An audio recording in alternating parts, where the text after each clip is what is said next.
కర్మ ఎంత బలంగా ఉంటుందో చెప్పడానికి రఘురామ ఉదంతమే నిదర్శనమని ఆంధ్రప్రదేశ్ డిప్యూటీ సీఎం పవన్ కళ్యాణ్ అన్నారు. ఉండి ఎమ్మెల్యే రఘురామకృష్ణరాజు ఇవాళ ఏపీ అసెంబ్లీ డిప్యూటీ స్పీకర్గా బాధ్యతలు స్వీకరించారు. రఘురామను చైర్లో కూర్చోబెట్టిన అనంతరం AP deputy CM Pawan Kalyan అసెంబ్లీలో ప్రసంగించారు.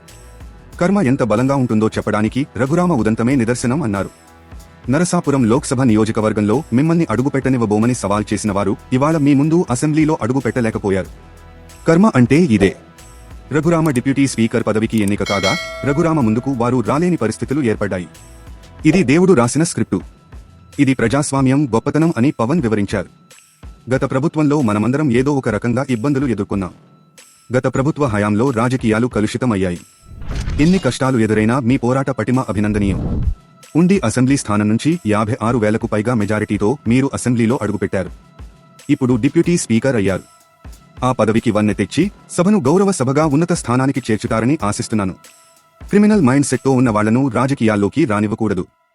నేర మనస్తత్వం ఉన్నవాళ్లు వ్యవస్థలను గౌరవించరు, రాజ్యాంగ విధానాలను గౌరవించరు. గతంలో రఘురామకృష్ణరాజును ఎలా బాధించారో చూశాం. అంతకుముందు సుప్రీంకోర్టు జడ్జిలను కూడా వదల్లేదు. ఓ మోస్తరు కార్యకర్తలను కూడా వదల్లేదు. ప్రతిపక్షంలో ఎవరినీ వదల్లేదు. స్వయంగా వారి పార్టీ తరపున ఎంపీగా ఎన్నికైన రఘురామను ఇబ్బంది పెట్టారు. విధానాల పరంగా విభేదించినందుకు శారీరకంగా, మానసికంగా వేధించారు. ఎంపీని అరెస్టు చేస్తారు, ఇబ్బంది పెడతారు అని అనుకున్నాం. కానీ నాడు రఘురామపై 3rd డిగ్రీ పద్ధతులు ప్రయోగించడం, బెదిరించడం దారుణం. ఆ రోజున రఘురామ పరిస్థితిపై చంద్రబాబు వెంటనే స్పందించారు. ఏం జరుగుతుందోనని నాక్కూడా భయం వేసింది. ఆయన పరిస్థితి పట్ల చాలా ఆవేదన కలిగింది.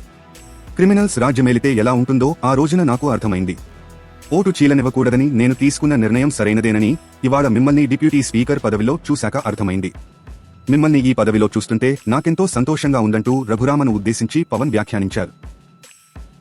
తాజా సమాచారం కోసం లైక్ చేయండి, సబ్స్క్రైబ్ చేయండి, నోటిఫికేషన్ల కోసం గంట సింబల్ ఆన్ చేసి పెట్టండి.